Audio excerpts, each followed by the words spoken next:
Mr. Larry Greene, welcome to the Rich Equation podcast. Thank you. Great to see you again as usual. It's so good to see you. I'm really intrigued where this conversation is going to go today. You have a really great depth of knowledge, both in running your own businesses, being a consultant, being a coach, running CEO groups, and working with family businesses. So I think this is going to be a really great episode to get into all of those things. And we may kind of bounce around a little bit, which is always fine. So I'm just really excited, man. How are you? I'm great. I'm great as always. It's always every new month is like jump starting again. The last few days of the month, I have a little bit of freedom to go play and recharge my batteries. And so here we are on the second day of August, which seems like 2 days ago was the 1st of January, but you know, that goes. It's amazing how fast time flies, man. It is just nuts. It does, but it's all Speaking of yeah. Speaking of how fast time flies, I have known Larry for, I want to say 8 years now, Larry? At least, yeah, I would say they're at about least somewhere in there. Mm-hmm.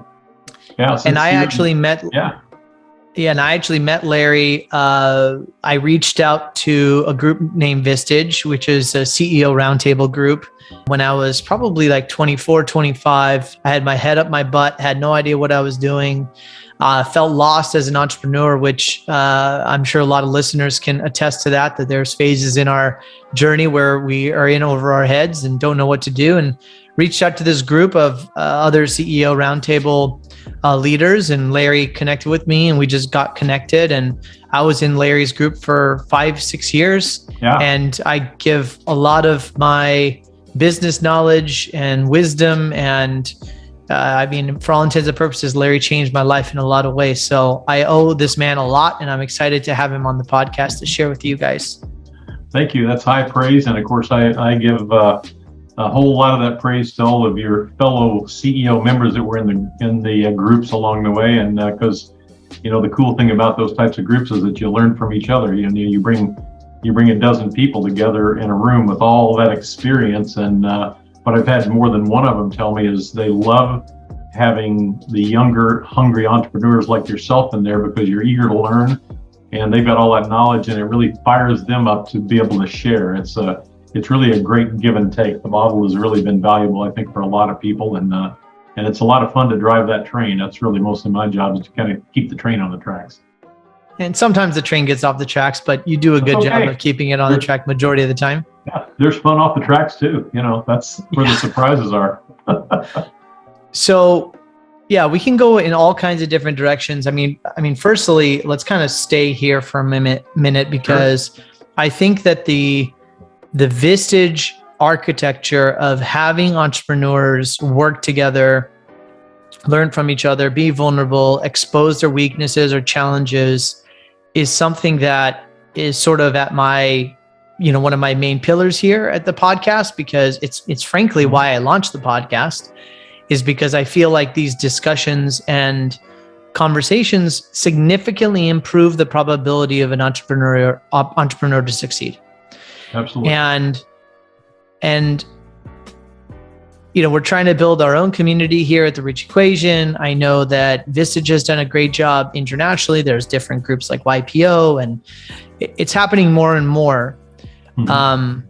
Tell me sort of what you see on the inside of what's going on right now in these little groups.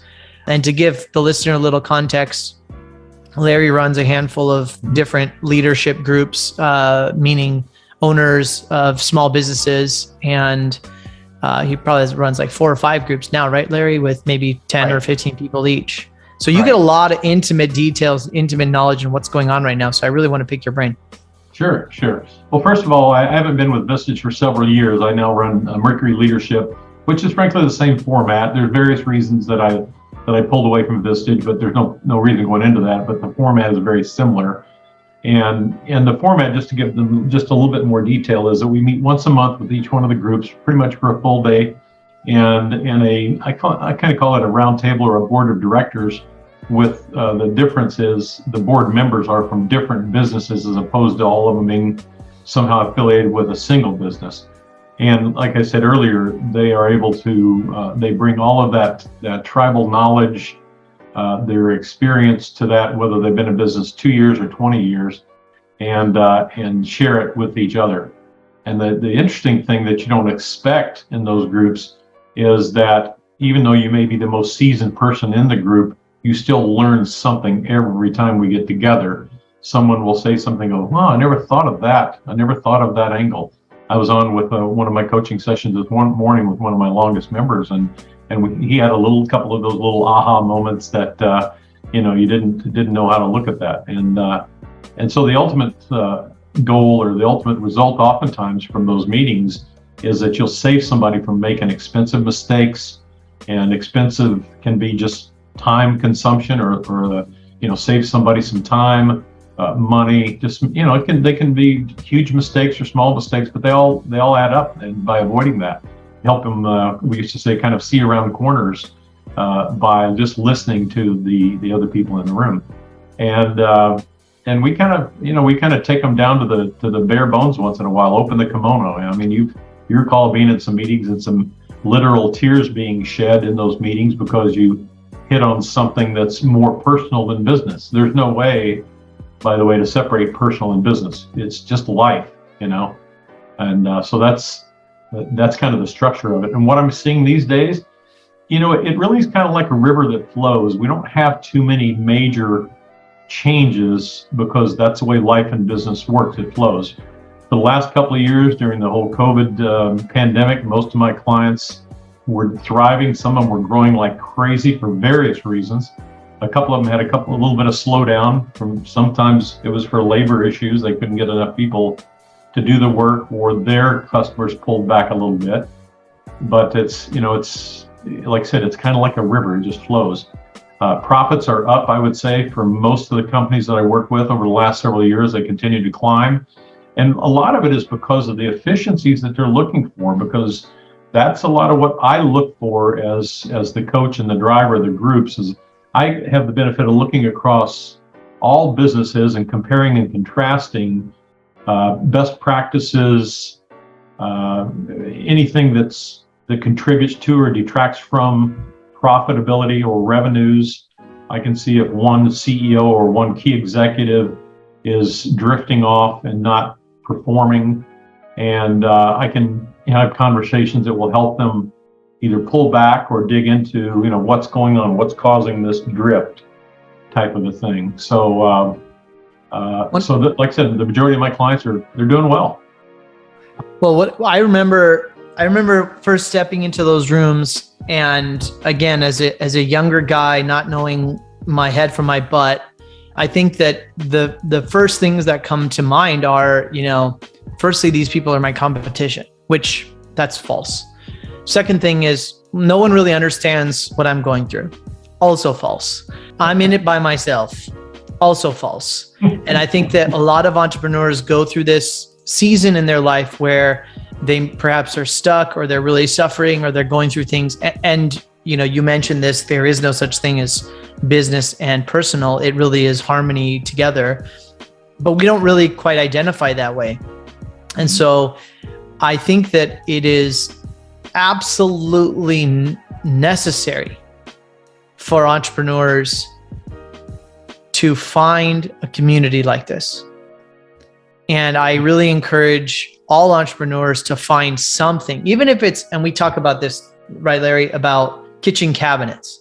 Yeah. Like, it may not be a board, it may not be a group like, Mercury or something like this, but at least 5 or 6 people that hold you accountable. Yeah. And one of the things that shows up for me when we talk about this is that as an entrepreneur, you're already self-motivated, right? You're already pretty self-driven. You already want to accomplish what you want to accomplish, and no one's going to be in your way. But there's not very many people that you can talk to about what you're going through, and there's not a lot of people that are going to hold you accountable. So these types of kitchen cabinets, these types of boardrooms are really where this happens. And it's super important that everyone does it. Yes. Yeah, very true. And when I'm driving the meetings, facilitating the meetings, if I see people hanging back or not commenting on something that, let's say one of the individuals brings an issue, And I can usually tell that they disagree, but if they're trying to be polite, then I'll kind of, pump the brakes and go, all right, guys, that's not what we do here. We tell them the truth. We tell them with care, but we're direct. Confrontational. That's right. We confront with care. There's no reason to beat or try to beat somebody up or make them wrong about something, but to help and educate, and kind of turn the issue around so that they can see all sides of it.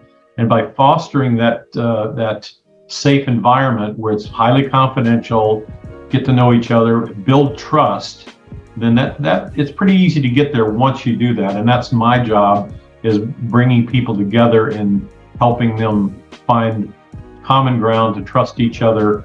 And of course, part of that too is the way we bring people into the groups, and that, do some screening to be sure that there's no big egos, because as you well know, you've seen a few of those come and go, that if you've got an ego and you have to prove that you're the smartest guy in the room, that's not the place for you.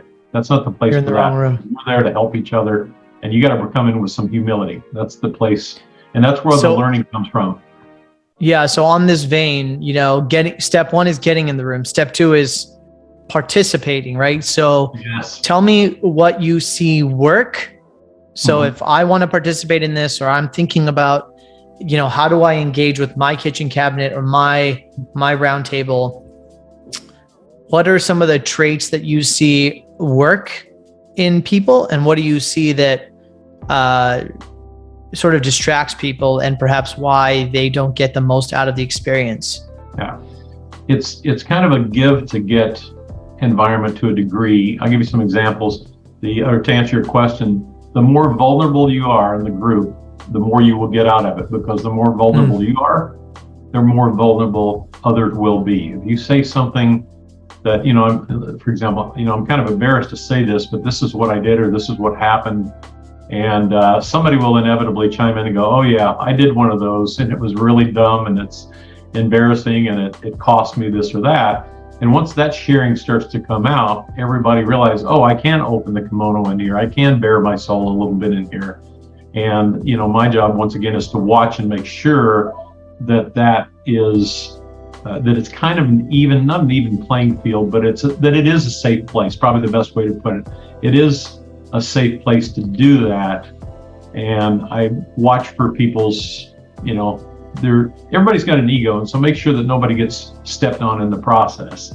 And what doesn't work is when you're not engaging and you're not participating. I've had people in the past who would bring a laptop and they'd sit in there, and sometimes they may be taking notes, but most of the time I just say, how about turning that thing off so we can engage. If you did take notes once in a while, that's fine, write them down or whatever, but don't hide behind a device or hide behind something else.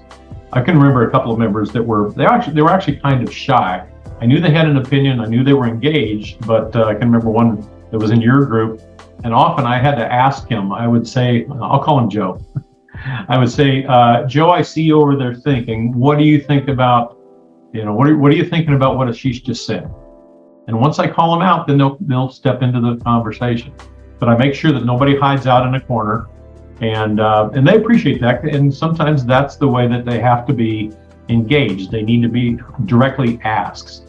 So again, and after you do that for a little while, it's pretty easy to get people engaged, and eventually they all get comfortable. If they hide behind the computer or they don't participate, and the other piece I think you've seen is, if they take advice, go away and come back, and they never actually act on the advice, then why are they there?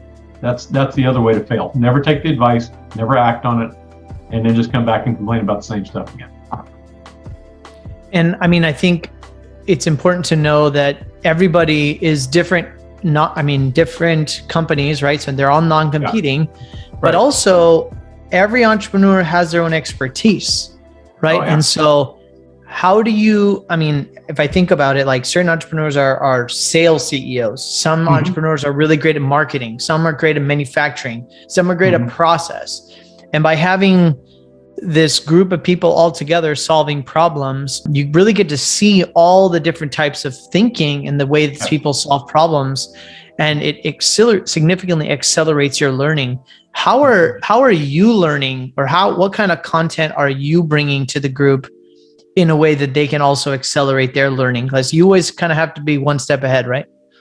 I don't have to be one step ahead. I'll tell you what helps me, and maybe it makes me look a little bit smarter than I really am, is I already know each of the members, and I know not only who they are, how they operate, I know their secrets.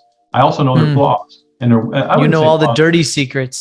Yeah, we try to keep those separate a little bit, but I know where their weak spots, or even better put, their blind spots are. Oftentimes what I'll do is if somebody brings an issue to the group, and let's say we can't really resolve it, but we've kind of just cracked the code a little bit on it, I'll say, Ashish, you need to go meet with John after the meeting because he's really good at what you need. And John will go, oh, heck yeah. And everybody's more than willing. And that way you get the deeper dive with the knowledge base, because I know John has the knowledge base that you need in spades.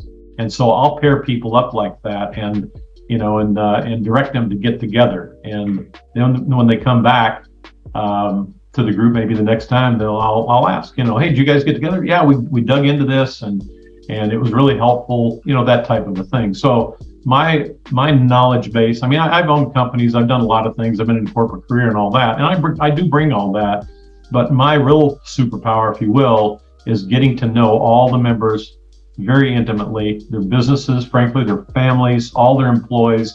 I spend a lot of time with the members, and I know what type of operators they are. If I had to sit down and write a 20-point scorecard on each business, I could, because I know, all the important points and a lot of the details, and I'm able to pull that out of them to the benefit of other members.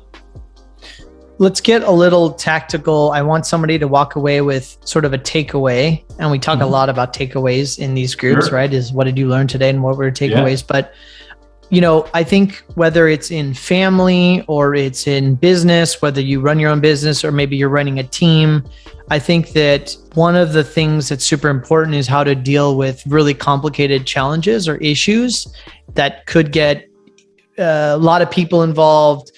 It could be messy, lots of challenges, right? And so in these groups, we experience problem solving, and with the safe space where you have vulnerability and openness, and you're really trying to get to the resolution. Is there a tactical strategy that people can follow to help process these issues in a way that, meets a few criteria, right? Keeps you focused on the issue at hand, perhaps sees if there's an underlying issue in this core issue, make sure that you get honest and sincere feedback, try to protect interpersonal relationships and not making people feel like, oh, they're personally getting attacked.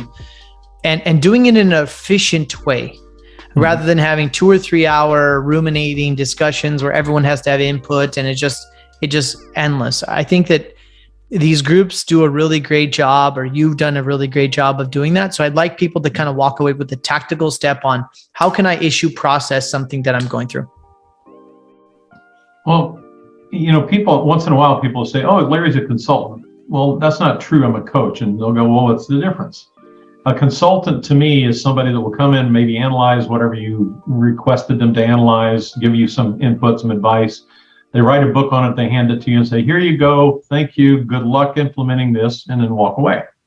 Well, every office I go to has 20 of those books behind them with dust on them. Coaching, and so that's consulting, and not to knock consultants, I'm sure there's a lot of very successful, valuable consultants out there, but coaching is about asking questions and then ask the question behind that question and so on.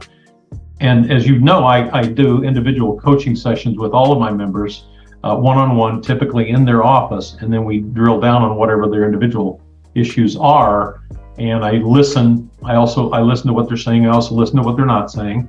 And so I get to know them and what their issues are and help them to help themselves by teaching them how to be coaches to a degree. I listen to their approach with their employees. I try to help them to learn how to communicate in a manner that brings them what they need from their employees. In other words, I teach them to be their own coaches a little bit when I'm doing the one-on-one. In some cases, in a lot of cases, actually, I'll also refer in experts that can drill down into maybe there's a certain area they need. A lot of my clients, frankly, don't know how to read financial statements very effectively. So one of the things I do is learn what's their staff like? Who's their staff? Do they have a lower level bookkeeper doing all their accounting? Do they have a controller, a CFO? If they've got questions, or maybe I can see that they don't have good financial controls, I'll drill down on that a little bit and help them figure out how to get what they need. Maybe they're never going to learn how to, be the accountant, which I don't recommend. But if not, then have an accountant or the level of accounting personnel that you need, expertise that you need, and then learn how to get the very basics so you know what you're looking for. I don't know if that's what you're asking, but that's an example of how they get value out of it. And to me, business breaks down in about 5 different categories. And so I look at those and help evaluate the client's situation. And then if we need, drill down on each one of those. And then we take that back to the group, and you just make that cycle every month. A lot of our, and I don't want to sound cliche or obvious, but like, I find myself more and more reflecting about sort of what's going on in my life personally, or what's showing up for me personally, and how is that affecting the decisions I make at work. And what I find is that actually the things that are happening at work trigger me in a way that force me to go backwards to think, why is this, not efficient? Why am I not efficient at making this decision? Or why am I getting triggered about this or whatever? And it's not easy. No, of course it's not easy to go through that and review it and figure it out and like almost look yourself in the mirror every day. Yeah. Well, one thing I'm going to tell a story about you, Ashish.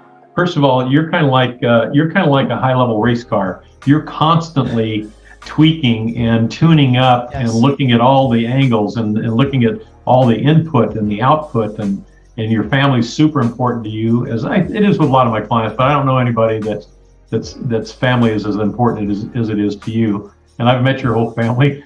I remember being everybody now to get your house, and I'm the only guy that looks like me in the whole picture. But that's something a lot of people don't do. I don't think they have the feel that they're not as feeling of a person as you are. They aren't looking at the inputs and outputs and trying to improve constantly like you are. And so that's what I help them with that too. And the group helps them with that. I'll look at them and I can usually tell if something's going on in the background or in the family or whatever. We'll talk a little bit about that, and of course anything that's not happening in an efficient or a comfortable way adds stress. And as you also know, people that run businesses are loaded with stress. I mean, everybody's got stress in their life, but what a lot of employees don't realize, I believe, is that there's a dark night of the soul, I think is what somebody coined one time, that every entrepreneur goes through. And in the early days, it might be that we're not sure how we're going to make payroll this week, but you got to do it, right? And you have something critical that happens. You lose a top client, or you lose a top employer, things like that really mount the stress. And those are the types of things that we look for and make sure we help each other out. And oftentimes we'll be in a group meeting and everybody can see that somebody's in a bad place. And if we don't do anything else that day, we go there. We'll spend the whole day on it if we have to. That's the driver. Let's talk about what you're seeing in the groups right now. And we were talking a little bit about this before we started recording. And I am also curious because it's very telling. Like, there is so much uncertainty out there. There's fear of inflation, big supply and demand gaps in all kinds of businesses. Oil is high. Freight is actually starting to fall. Travel is starting to get back to normal. I mean, there's just all these different metrics and everything's all over the place. Nothing really makes logical sense. Interest rates are increasing. What do you, and the global and national politics are a hot mess. Yeah. What do you see is going on right now? Like what's happening within the minds and hearts of entrepreneurs today? And what are you guiding people to think about as we navigate all this? We obviously talk about all this. I've kind of changed up the meetings in the last year or so that we just talk about current events, if you will, for an hour. Let people vent, ask questions, learn from each other. I have a few people that are really into politics, and so they'll bring their view on it and educate the others. I've got a couple of them that are really big into the economy from almost an economist standpoint. And so we talk about that. I've got 3 economists that I follow, and I bring that information on a monthly basis to see what the national level and local level economists are bringing. Like for example, on June 23rd, Chapman University had their semi-annual economic update. And so I did a summary of that and brought it to the group. That's actually available online free.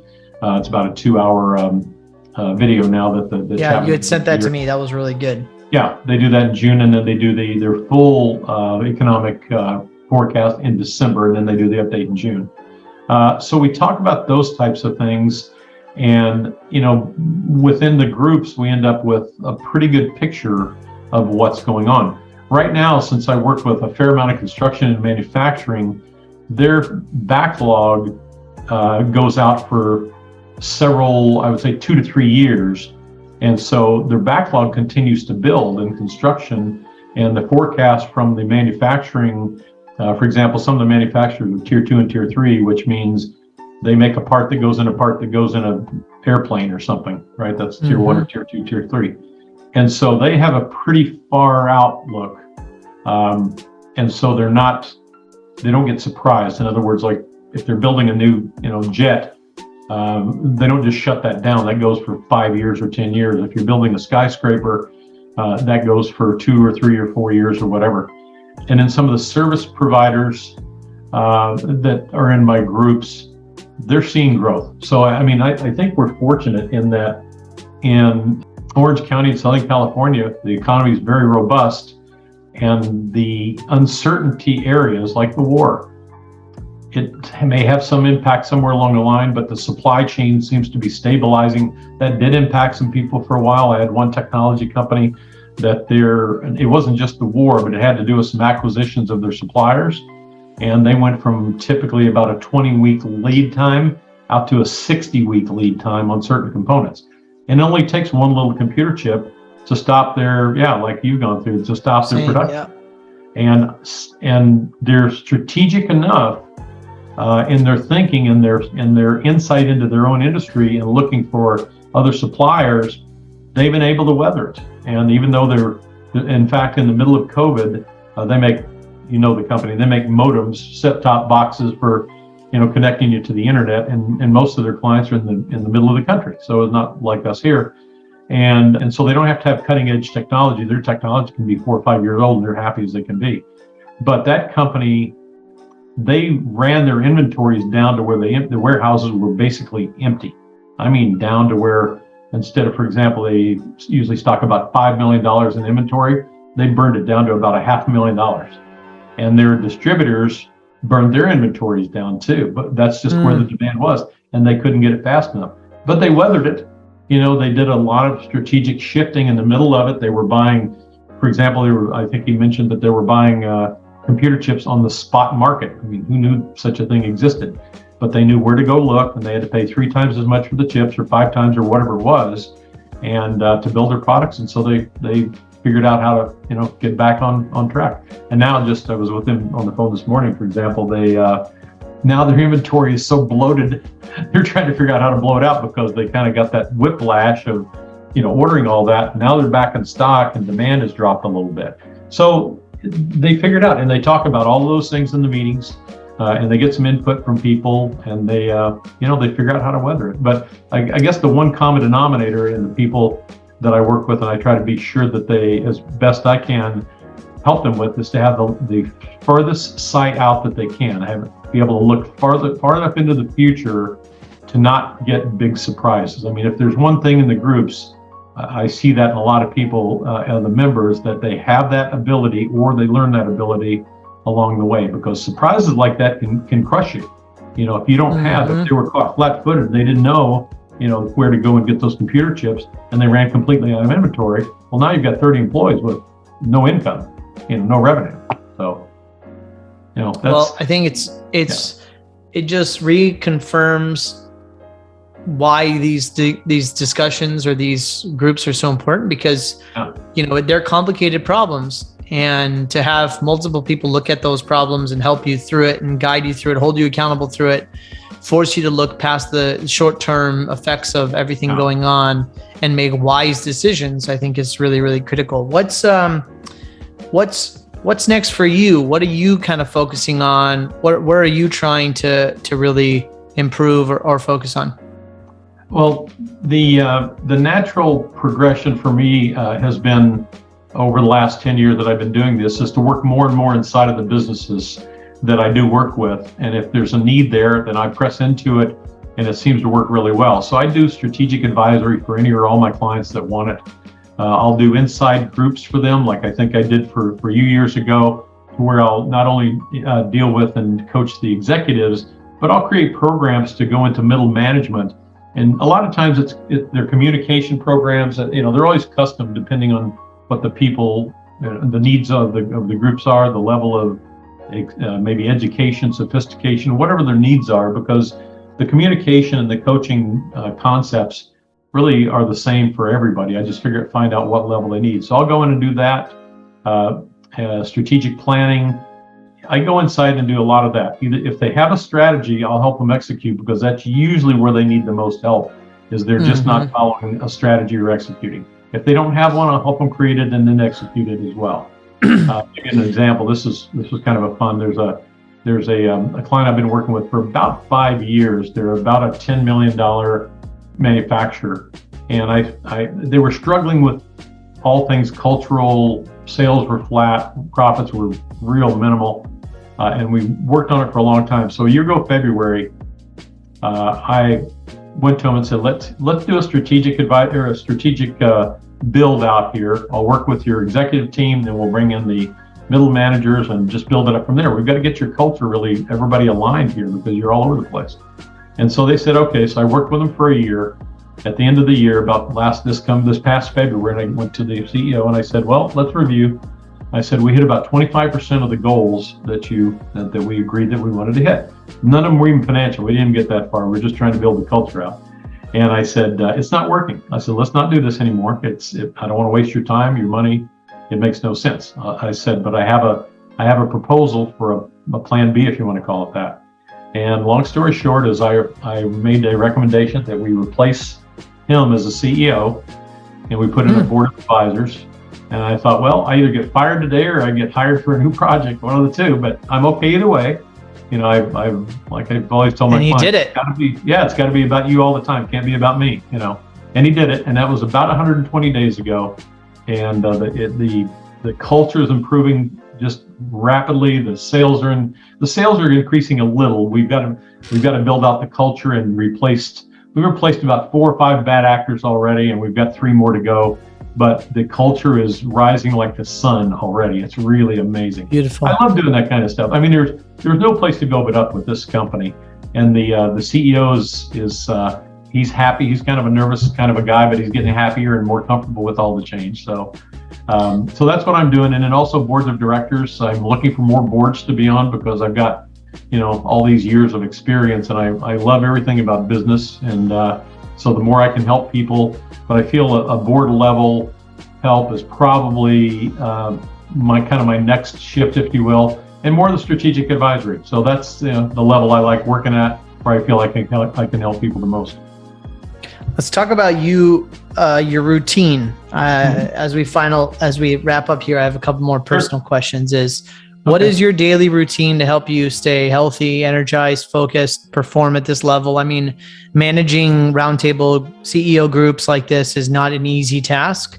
You are not just a member. You have to kind of lead it. You have to show up. You have to be prepared. You have to be on mentally, physically, emotionally. So I'm really fascinated with, and honestly, you do a really good job of this. You're pretty consistent. So I'm always fascinated with your daily routine. I work out with a personal trainer twice a week in a home gym here, and I've been doing that for 3 years and years, and that helps me to keep moving, physically. And I meditate a couple of times a day, not every day, but I try to stay on that, and that's so good for the mind and the calmness.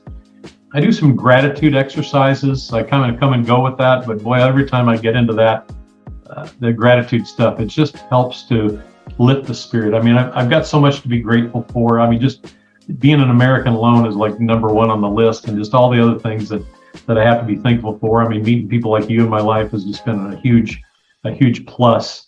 And so I do a lot of that, and I read a fair amount, some for fun, some for business. I just started rereading a series of books that the one is The Obstacle is the Way. It's such, and I'll even, I'll give you the list. There's a group of 3 books by this author. The Obstacle is the Way. I'll see if I can pull it up without crashing the whole thing here and tell you the author real quick. It's you actually Ryan read a lot Holiday. of books. I'm fast. Right? Oh yeah, of course. Yeah, Ryan Holiday. Yes. The Obstacle is the Way.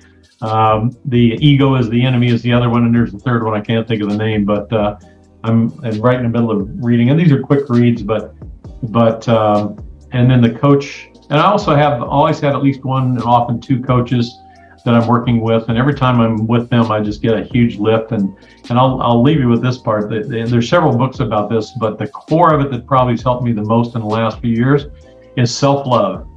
Just really taking care of yourself and figuring out what that means. Self-love it's a huge deal, and it's changed my life. And people don't on the personal side, about that. and the business side, self-love. We don't talk about self-love enough, right? Especially in business.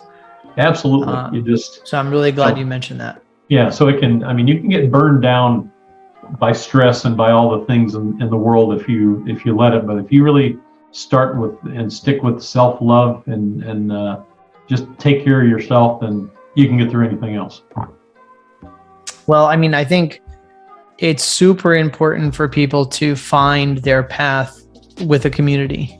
And I really encourage people to reach out to Larry, reach out to a friend, reach out to somebody, and start building your community as an entrepreneur. It will help you both personally and professionally. This is not something like it's going to happen one or the other. It's not mutually exclusive, right? So I highly encourage it. I don't know the numbers off the top of my head, but it's anywhere between $1,500 to $2,000 a month, plus or minus. And so it's from a return of capital perspective, it's a 10x return on your money. Oh, yeah. So just do something, get involved in something, participate in something. Don't get cheap on this. It'll change everything. I mean, for me alone, I feel like it changed my life. It changed my business life. It changed my personal life. It helped me with my relationship, and it really helps give a language to business and life in a way that I've never really experienced, or you definitely don't learn in school, right? And as we wrap up, Larry, I want to ask you one final question is for you, what does it mean to live a rich life? What does it mean to live a rich life? Relationships. I look for the highest quality people that I can get into my life. And so what does quality mean? It means people that love their family, that love themselves, that are true to their fellow man, that are willing to help others, that aren't about, material things. And you know me, I love nice stuff, but it doesn't run my life, and somebody I can share a meal with or a conversation with. And I can't get enough of that in my life. I mean, it's just, that's the richness in my life, is the friends and family. And I would say the work I've done over the years has drawn me much closer to my family than I ever was for a long time. And that's a huge payoff, that type of thing. So that's what's in it for me, is meeting and staying close to people like you. I value you very highly in my life. I don't get to see you enough anymore, so we're going to have to fix that. I know. Every time, the few times I've been around your family, I just love watching you guys and your little girls and your parents and your grandmother, all of them. So it's cool. I love spending time with people that and if I enrich their lives in some way, that's always my goal too, is what can I give? How can I help? That's kind of what keeps me going. I love it, man. I mean, I really sincerely mean this. Like, I honor you. I think what you do is not easy, but it's necessary. And I know people's lives, not only entrepreneurs, but their businesses, their employees, their families, significantly benefit from the light that you share and the courage that you have in showing up. And actually going back, I have had the privilege of watching you grow too. and seeing how it does affect your personal life as well. Because you're right, like seeing how you have learned how to have better languaging and work through these topics and issues has made you a better family man as well. And I've watched you through your own journey of that. So so just honor you, brother, and good to see you. Thanks so much for being here today. Awesome. And we got to go grab a coffee soon. I think we'll have to do that. Yeah, I'd love to talk. Anybody that's listening to this, you'll have my information. I'm always happy to have a conversation with anybody about what I do and how I might be able to help you with your journey as well. So I'd love to hear from any of your listeners. So, and I will look forward to seeing you face to face again soon. Yes, thanks, brother. And we'll put all your links in the show notes and everything. Thanks, man. Very good. Thank you.